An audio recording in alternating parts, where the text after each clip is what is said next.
we will straightaway go and do the test for sulfate ion.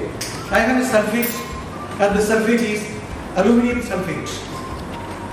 So this aluminium sulfate is a simple salt. It contains an anion sulfate. Let us see what is the reaction of sulfate ion.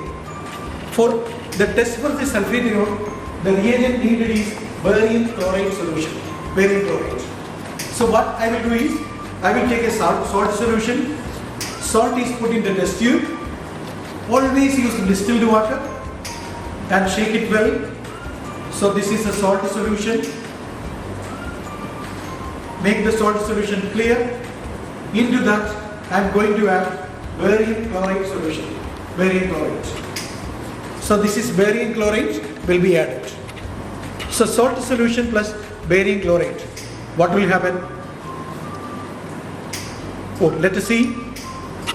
This is the reaction. A white precipitate is obtained. But students, it is not a confirmatory test. We have to test the solubility of this in hydrochloric acid. Into this, I am going to add dilute hydrochloric acid. Let us see. This is dilute hydrochloric acid. I will add dilute hydrochloric acid into the precipitate. So what is the test? The precipitate is still there. What is the meaning?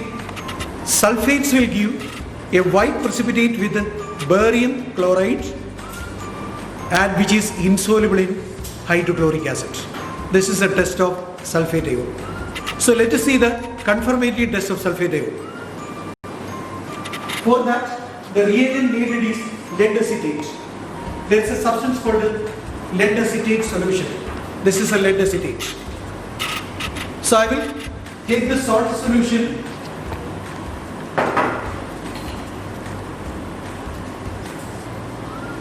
put the salt,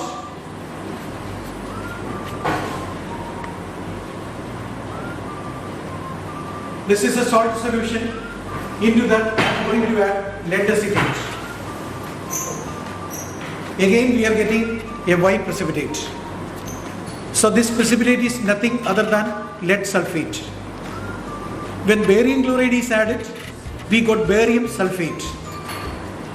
When lead acetate is added to a sulfate, we will get lead sulfate. You should know the mechanism of the reaction also. So this is a confirmatory test for sulfate ion. So we finished yet another anion, that is sulfate.